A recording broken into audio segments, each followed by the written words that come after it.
All right, gentlemen, my session. It is 8:49 a.m. Sunday morning. Um, May something something.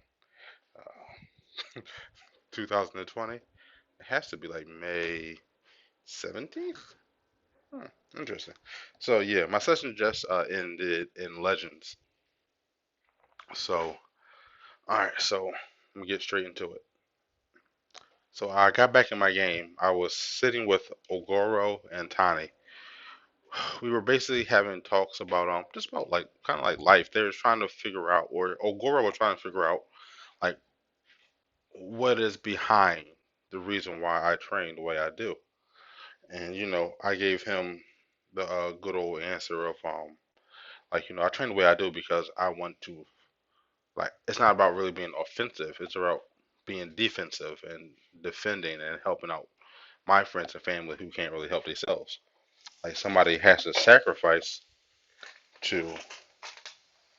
sacrifice all of the social stuff and all that stuff to be able to be capable to help defend and protect and stuff like that. And he was saying that he thought that there was more there, that that's not the whole story. So I started to think about it, and I was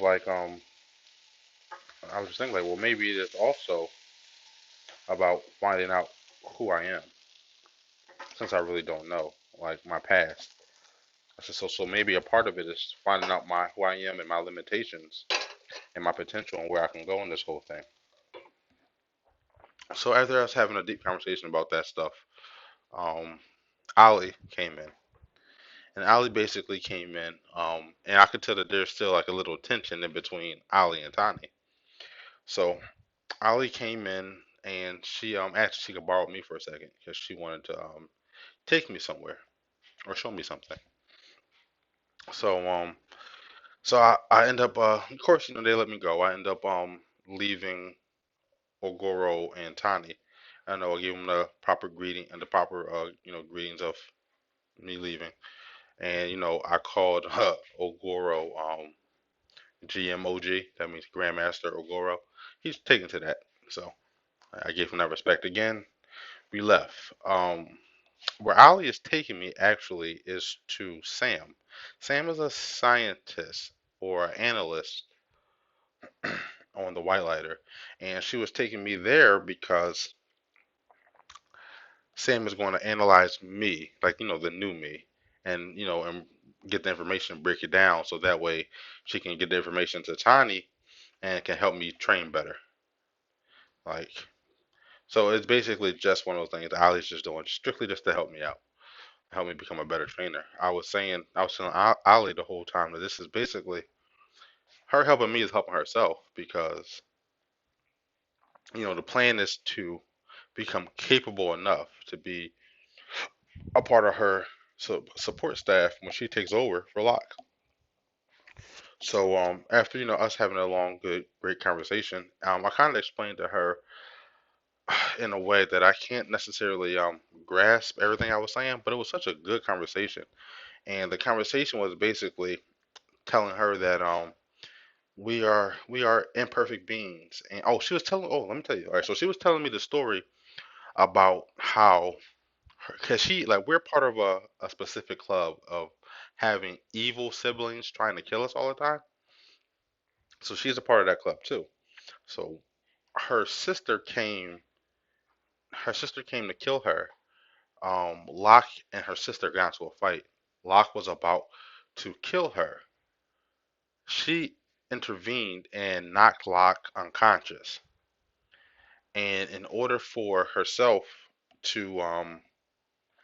for Locke not to, for her sister Haley not to murder Locke,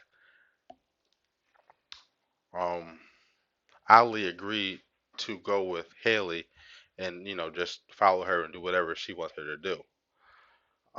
When that happened, after Locke woke up and did everything, whatever, he got his shit together and he went after Ali and went to go find her and save her basically. And that built their strength and stuff like that. So she's just on a tip where she felt like she betrayed Locke in a sense to save her sister after he wasn't doing anything but trying to help her. So Damn, I forgot where I was going with that whole story. But that is the backstory to the relationship with Haley, which is Allie's sister, and Locke and Allie. Kind of forgot where I was going, the whole thing, why I went into that tangent. But anyway, um, yeah.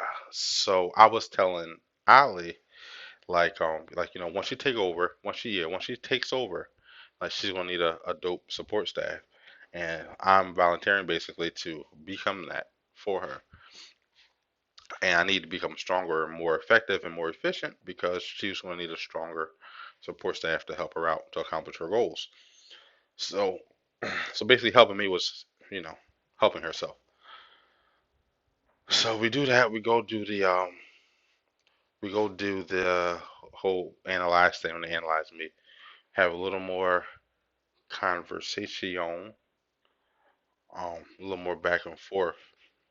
Um, so after that, she walks me to the hangar carrier situation, like the part of the white lighter, and I end up leaving, going back to the ellipsis. So I go there, finally get some rest. I wake up. I wake up the next day, and I head into the. I get an alert because I was about to actually start doing. Well, I don't know if I actually got into doing, but I got an alert from Shine that we need to meet up in the real room. That he wanted to meet with me in the real room, and if you don't know, the real room is the secret training room that me um and but all and the other like the other five small group members where we come and train and everything like that, and nobody really knows about the people who train before eating, before living. Those people, that's where we come to. So I get there. When um, I get there. Sean's not even there yet. So I get there. It's JBJ's in the room. Um, who else is in the room? Definitely JBJ. Tanya is there, and that Tanya, I can't blanking on who's. So basically, everybody gets there. We waited. We wait, and Shine and Ariel comes in, so everybody's there. And so the reason why Sean called the meeting is because he wanted to basically say like, listen, we're we're 2 days out from reaching the Crystal Dynasty. Um, we don't know what's going to happen there, so he was suggesting that we kind of give our last goodbyes to the training room, like kind of retire it, and give it respect it basically, and bid it its great adieu, I guess. So my whole thing was when he said it, I was like, I don't think we should do that because I believe that we should like continue to be who we are, continue to train and practice and get better and show growth throughout everything. Like not give up on this. Like train and everything to the end, to the last day. And like we're a family and blah blah blah, all that good stuff. JBJ was definitely on point with that. Ironically, I used a kind of philosophy that Ogura was telling me earlier. He was basically saying that when you have multiple abilities, they each can act like a finger, basically, and you want to learn them and strengthen them and get to know them better. But it's not, until you pull them all together and you can make a fist. I basically said that same analogy scenario with all of us being together. And like so basically like we're family. If you need me, don't hesitate to call. Like let me be the first, second, or third call if you need me. Like I am here. We are each other's family, blah blah blah.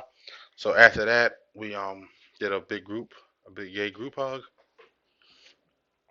All right. So after that happened, bam, I paused there. but the DM kind of sped me forward a little bit in like a pause, a shift pause. And what happened? Excuse me. What happened since then was a Saiyan named Bracken, who has to be at least a Super Saiyan 5. I'm saying he has to be at least a Super Saiyan 5 because of his mission and what he came to our ship for. He came to our ship to kill Brada. Hmm. I wonder if Bracken's Brada's brother. That's funny. Because when he came to kill Brada, um, and he had someone else with him that I don't know the person's name, but the person was there to help Brada or to stop Bracken from killing Brada. So they were basically able to subdue Bracken, and I'm guessing he's a Super Saiyan 5, to subdue him without getting him hurt or injured or something like that. And they have him locked in a white lighter, basically. So that whole thing happened, and I guess that's where my shift pause will begin.